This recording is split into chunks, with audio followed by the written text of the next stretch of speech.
Pour Paname 360, nous recevons André Turpin et Léa Valérie Letourneau pour discuter de leur exposition intitulée Clusters, une série de photographies au Centre Phi jusqu'au 20 octobre. André Turpin est un réalisateur, directeur de la photographie et scénariste établi à Montréal. En tant que directeur de la photographie, il a œuvré sur des images d'une trentaine de films comme ceux de Denis Villeneuve ou Xavier Dolan. Et Léa Valérie Letourneau est directrice artistique sur divers projets commerciaux, directrice pour le cinéma, décoratrice sur des productions québécoises ou américaines. Et nous sommes vraiment ravis de les avoir aujourd'hui avec nous pour Paname. Bonjour. Merci, merci Merci à de le vous. recevoir. Alors, on va commencer par une première question concernant l'exposition, évidemment, puisque on en a parlé dans Radio-Canada, dans Le Devoir, dans la presse, et nous sommes ravis de pouvoir en discuter avec vous pour Paname 360. Alors, je voudrais savoir un peu comment est-ce que votre projet a pris naissance, comment est-ce que vous avez travaillé cet alliage entre cinéma et photographie, sachant qu'en fait, votre expo m'a vraiment fait beaucoup penser au travail de Gregory Grootson. Je ne sais pas si vous le connaissez. Ouais, un Oui, grand photographe américain, j'imagine que oui. Ça a été extrêmement flagrant pour moi de voir cette similitude entre les deux. Donc, j'aimerais savoir un peu comment est-ce que vous avez travaillé la mise en scène, les jeux de lumière, les modèles humains, etc.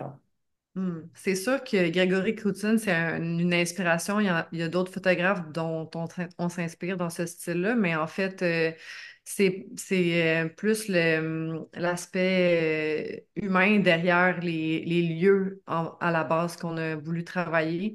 Je pense que Gregory Crewdson travaille une esthétique un peu plus comme cinématographique. Nous, on est parti. Je pense que lui s'inspire d'un scénario de personnages de cinéma, si on veut. Puis en fait, nous, on est parti vraiment des lieux qu'on a trouvés pour créer des histoires. Ça fait comme un processus un peu à l'inverse. Oui, parce que nous, on vient du monde du cinéma, les deux. Puis, comme on a réfléchi beaucoup à ça, en cinéma, on construit toujours un lieu. Tu sais, on l'invente, on construit une atmosphère, etc., en fonction des personnages qui vivent dedans, en fonction du scénario. Dans ce cas-ci, c'est les lieux eux-mêmes qui sont le point de départ de nos photos. Mm. C'est le point de départ de la création, des scénarios, etc. Donc, on trouve avant tout un lieu qui nous inspire.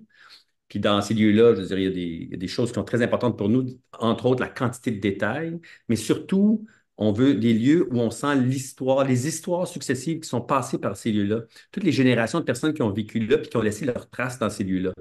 Donc, une fois qu'on trouve ces lieux-là, c'est Léa Valérie qui les trouve parce qu'elle, par son travail, elle est amenée à visiter beaucoup de lieux comme ça, un peu. Des fournisseurs ou des gens, des collectionneurs, des gens avec qui je fais affaire pour faire des locations d'objets de tournage. Mais bref, oui, c'est des lieux que je connaissais personnellement, entre autres les propriétaires, puis avec qui j'ai développé des liens de confiance. Puis ça faisait longtemps que ces lieux-là, je les photographiais, puis je les notais, Les chérissait, les adorait. Exactement. J'attendais l'occasion de faire un projet avec cette inspiration-là de base. Quand j'ai découvert ces lieux-là sur l'Instagram de Léa Valérie, on s'est appelés. Les deux, on a une espèce d'amour pour ce type de lieu. Puis on a décidé d'inventer des mises en scène inspirées par ces lieux-là. Donc, c'est vraiment les lieux qui sont le point de départ. Puis après, ensemble, on collabore pour trouver une mise en scène que le lieu nous inspire. Les personnages, les vrais personnages qui ont déjà vécu dans ces lieux-là aussi, que Léa, elle connaît vraiment bien les humains derrière tous ces lieux-là. Et c'est à partir de là qu'on construit une mise en scène pour faire une photo. Ce qui est très différent du cinéma, parce que ben, c'est une évidence que je vais dire, mais on l'a vraiment réalisé en faisant ça. Au cinéma, on a tout un scénario qui nous amène à une image. Alors qu'en photo, le scénario n'existe pas. On ne voit pas le film qui précède l'image. On arrive en plein milieu d'une scène. Mm. C'est ça qu'on trouve assez fascinant. C'est ce que notre mise en scène, notre photo, notre moment figé dans le temps propose comme histoire, ce qui s'est passé avant et ce qui va se passer ensuite. Tu sais. Donc, c'est vrai, c'est évident ce que je dis, mais dans le fond, on s'est vraiment rendu compte de ça parce qu'on vient du cinéma, nous autres, où on travaille vraiment avec un scénario à la base, alors que là, on a tout inventé un scénario, mais on vous en donne aux spectateurs qu'un moment arrêté. Tu sais.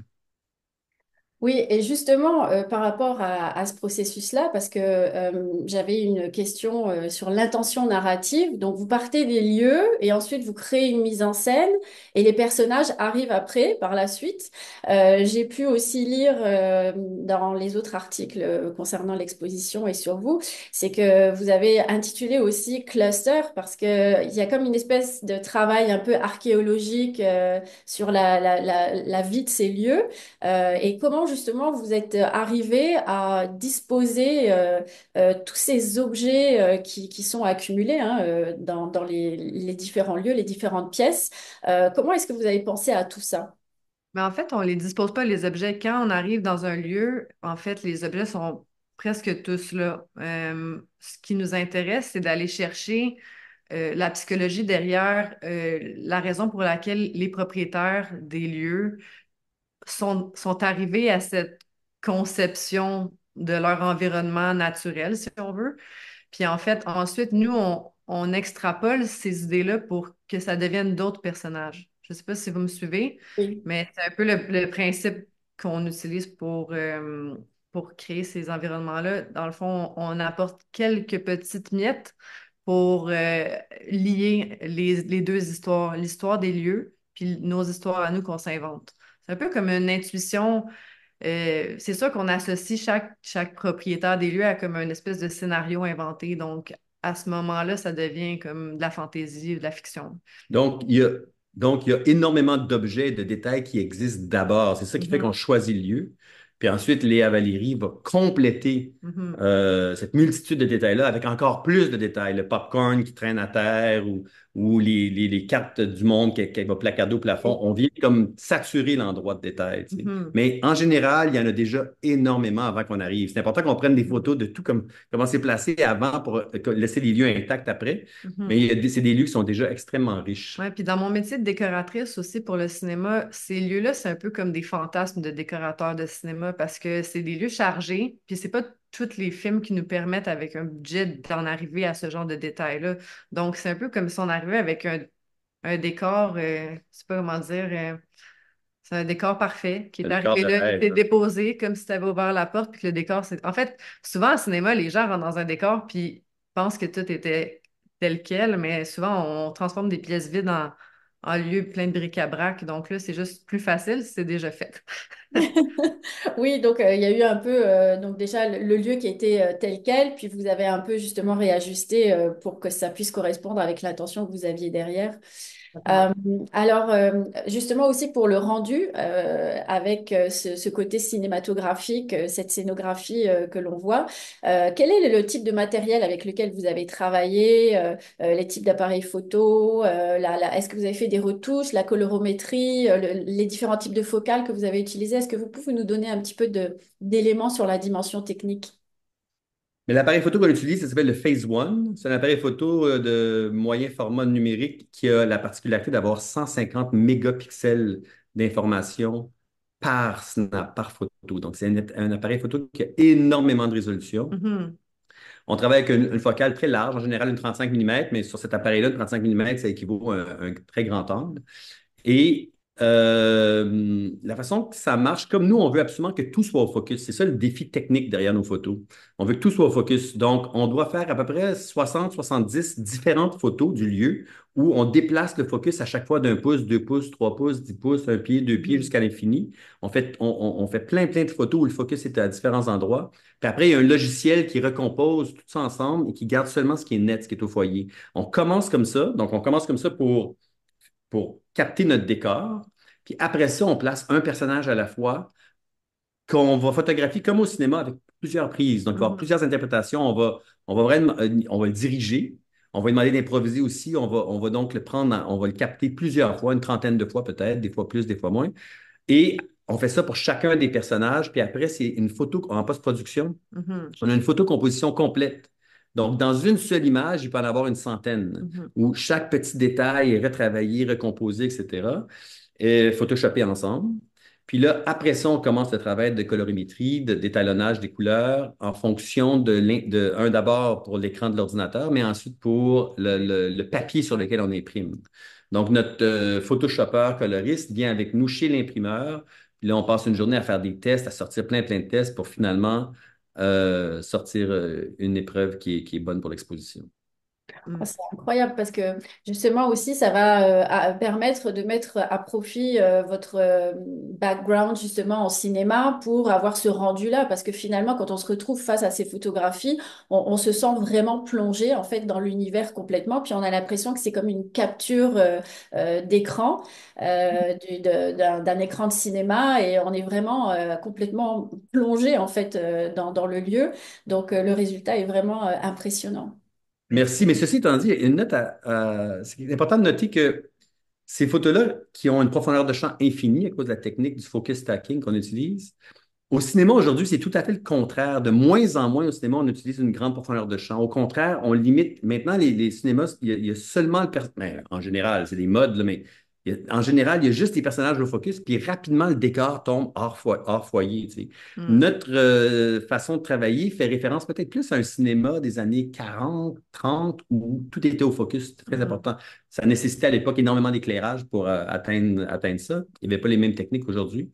Mais l'image, je pense, ce qui fait référence, les gens parlent beaucoup de cinéma en voyant nos photos. Je pense que c'est Mhm. plus la mise en scène, peut-être, l'atmosphère, le fait il y a vraiment une histoire dans la photo. Je pense que c'est ça qui fait référence peut-être au cinéma. Mais quand on analyse la photo de façon picturale, là, purement esthétique, en fait, c'est très différent de ce qu'on voit au cinéma. Mais ce que je pense aussi, c'est que notre processus créatif est plus proche du cinéma. Ça, c'est quelque chose Euh, qu'on n'a pas été capable de laisser aller parce qu'on travaille vraiment avec une équipe. Tu sais, on travaille avec une costumière, c'est Mélanie Brisson qui a fait nos costumes. On travaille avec un assistant photo qui nous aide à opérer la caméra. Donc, on devient plus comme des metteurs en scène.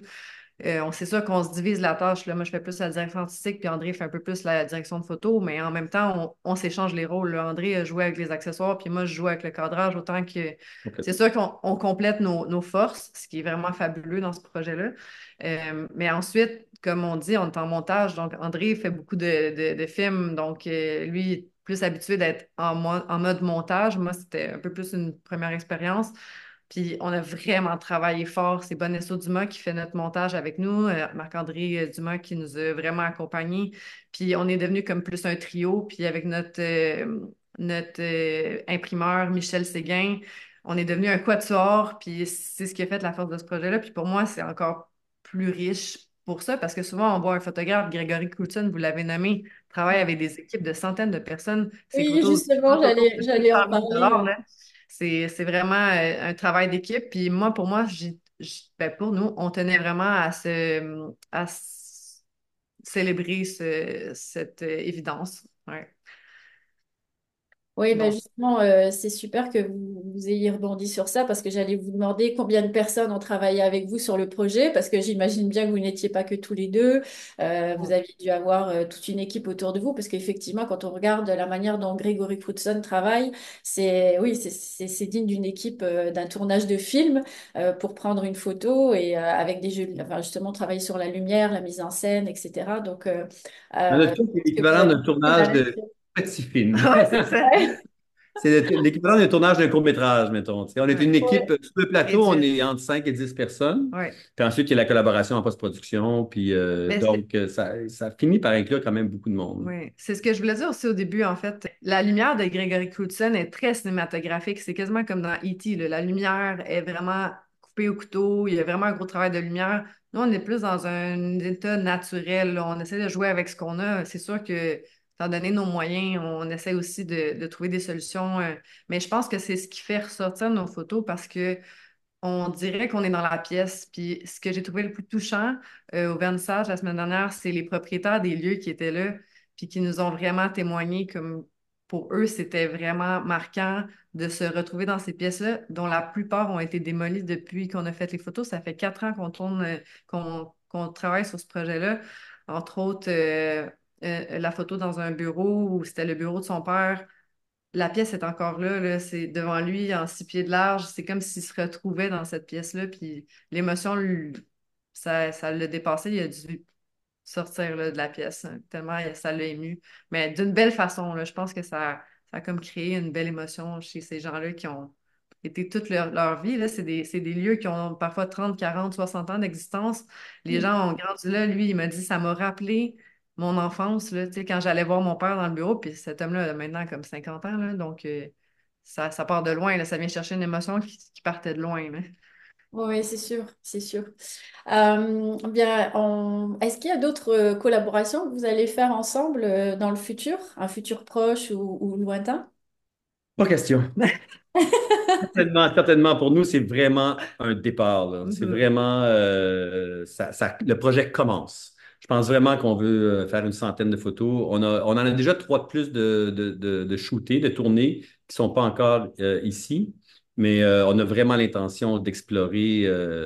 On ouvre d'ailleurs, on invite les gens à nous recommander des lieux, à nous suggérer, à nous proposer des lieux. Souvent, ces lieux-là, c'est des lieux comme très, très intimes, qui sont pas nécessairement publics. Donc, on invite les gens à nous proposer des lieux pour aller faire des clusters. Mhm. Puis, on a vraiment l'intention d'en faire ici puis ailleurs. Puis, ce n'est qu'un début, là. Ce projet-là nous a vraiment passionnés. Puis, on est tellement reconnaissants et chanceux de se retrouver ici au Centre Phi. On Oui. a deux autres expositions à venir d'ici un an. Fait qu'on est, c'est un départ seulement. Oh, bah, c'est formidable. C'est vraiment magnifique de voir cet enthousiasme-là. Et puis, je suis vraiment pressée de pouvoir voir la suite. Ça, c'est certain. Mais je vous Merci. remercie beaucoup. Merci beaucoup À vous. pour Merci. avoir pris le temps de discuter avec nous, André et Léa Valérie. Merci. Merci, Bonne merci. journée. À vous aussi. Au revoir.